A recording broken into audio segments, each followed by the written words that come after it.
I have the Anycubic Kobra X that I just got, not sponsored, and so I'm going to unbox it live. And yeah, so that's what this is going to be. I'm very excited about this. This is going to be my first multicolor printer that I've ever had. What is inside? Okay. What is this? This is an L. I don't know what that means. Hopefully we'll find out. Something's hanging out here, but I don't want to tug on that just yet. Okay, this is our build plate, it looks like. Stuck in there pretty good. Nice. Let me set this aside with these two pieces, and we'll take these first two pieces of foam out. This looks like we have some filament and just some basic tools and some bolts I'm going to need to put it together. Yeah, nozzle cleaner. Yeah, nothing fancy there. Here's the power cord. Here's the main frame. Then we have, this is the spool holders that get mounted to the top. I'm going to set those aside. Here is the user manual. And then this is the gantry that comes out. Everything is zip tied pretty nicely, held together. Oh, here are the spools. I have no idea what this is. I'm sure we'll find out. Maybe this is the nozzle cleaner, something like that. Looks like it could be. I don't know. Some bone tube. Probably will need that. And then here is the base. Wants us to go ahead and do this. Using the toolkit. Now you see what I edit out of all my videos. Okay, that's those 6. I mean, it does show this moved in the instructions, so we're going to cut this. All right, so there's those 6. It says raise the Z-axis. Got to move that up, slide that in place, and then all the bolts go down from the top, which is kind of nice. I mean, used to on a lot of printers, you'd have to flip it over, have it going from the bottom. It says grab the top horizontal axis. Says bench M5. I'm going to kind of do that anyway. I think L is a decorative cover. I think it's the cover that goes over these two things. So left goes here. Nope, left goes here because that would be left. I'm assuming it's left from the front.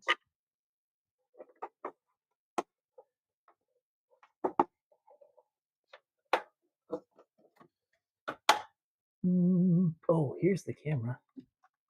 It looks like, okay, so they want you to go yellow to yellow. We can do that. Then this one goes in here. And this one goes in here. Yeah, so that one plugs there. And then this goes in here. Under here, remember that nice little other decorative plate that I was like, oh, I wonder where this goes? Yeah, I missed it. It goes right here. So we put that on. If we have this on all right, okay, it looks like it gets installed like this. Yep. And then there's supposed to be a screw that you screw it in. Let me see. It's not a machine screw. It's more like a plastic threaded screw for more meaty bite. Looks like it comes in from this side. Oh, from the back. We're going to insert those. And it does look like they twist to lock. So got to make sure I do that. Okay. Now install the Teflon tubes. Okay, did I get 4 or do I have to cut this? Oh man, it looks like I got 4 and I don't have to cut, which is like so nice. Oh man, in the picture they have them all the way over. I want it like the picture. There we go.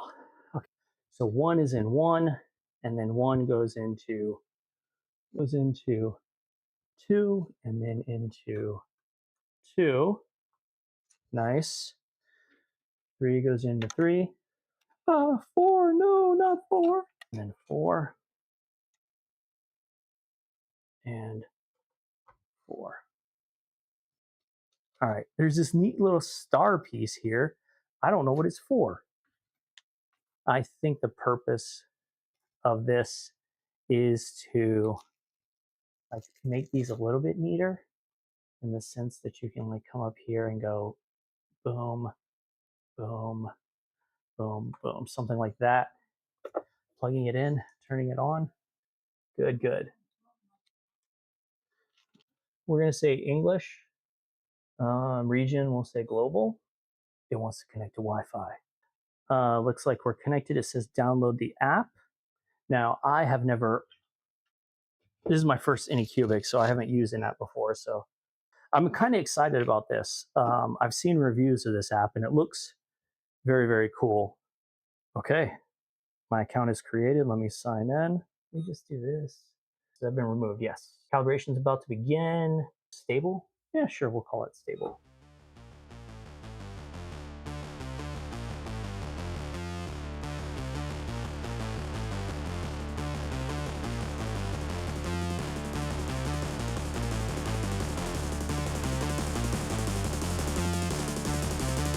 Okay, finally, enjoy and have fun. Thank you. I will do that. Okay, so it looks like we can come here and start loading filaments. So in one, we're gonna say no more consumables were detected. Wait, I just need to push it in more. It beeped. Maybe that means a consumable was detected. Oh yeah, okay. And so then this is like a light gray, so I'll do that. Let me see if I can get it pushed in to where I get the nice little beep. Okay, and then okay, and I don't know if you noticed, but it showed in too that it's got one. So now we can click there, and yeah, there's our avocado green. I want to add this printer, and we're just going to print. We're going to throw caution to the wind. So when we say, so it's like get the device CN. Is that this thing here? Maybe we're going to see. It says this type is currently not supported. Are you telling me that you don't support this printer? Oh wait, CN code. This is what you're supposed to scan. What did I hit to get here? Okay, in case you're interested, I think I went settings, CN code, and then there's this. And so let's see. Okay, well, anyway, it definitely got all the printer filaments. And I'm going all the way back out, back here. See, does it say it? Oh, it says firmware update available. I wonder if I should update. Oh, look at that. The camera. If I turn off the light, what happens? Oh, oh, that's just, I mean, come on, that's cool. That's very cool. Based on Orgo Slicer, Bamboo Studio, and Prusa Slicer. Get started. Global. Next. Skip. Anycubic X. This is us. Sure. Okay. Log in. Yeah, I'm going to go back to this one because I think now that I have the slicer situation figured out, I think this will work. Okay, so filament 1 is blue. So we're going to just make this a blue. Okay. Filament 2 is the green. So we're going to make this. And then 4 is white. Okay. I've never done multi-material prints. I don't really know how to do this. It would seem like you, oh, there we go. I was like, it seemed like you could just click on that and change it, right? And that makes the most sense. I don't know if you ever run into this, but if you slice the project and then you add, or if you arrange the build plate and then you add supports, it doesn't account for them. So you have to rearrange it after you add supports, and then you can slice it. Select printer. No printers found. There's my printer right there. Bed leveling. Okay, okay. Model mismatch. Unable to initiate print. What does that mean? Oh, it's this. That's what I, yeah, there we go. This is messed up. I wonder if that was what was messed up in the other one. There's my Kobra X. I don't know why. Transfer everything. Yeah, do it all. Let's slice the build plate again. Okay. Remote print. Boom, boom, boom. Start print. All right, let's. Oh, playing a little music for us, aren't we? That's going to get annoying, actually, having those little beeps and things play. I wonder, I'm going to have to look and see how I can turn that off. Yeah, I probably should try and don't touch your build plate. Just need to clean that stuff off. All right. All right. I guess I'm going to end the stream here and let this print. In a future video, I'll show you guys what the end result was. But in terms of like just setting this printer up and everything and getting it up and running, it's actually not bad at all. It was a pretty easy printer to set up. I personally get a kick out of like setting it up and kind of just seeing how it all works and everything like that. There's obviously some little frustrations that I had with the app, because I couldn't seem to figure out how to get that work. But the slicer on the computer works just fine. And I honestly, in a lot of ways, prefer that. Sometimes the apps make it too simple, if that makes any sense. I don't know. Maybe that doesn't make any sense at all. But anyway, yeah, I'll be using this for a while at least. And once I get kind of a feel for it and everything like that, maybe I'll do a full on review video and let you know like all the things that I've learned after a few hundred hours printing under my belt. So anyway,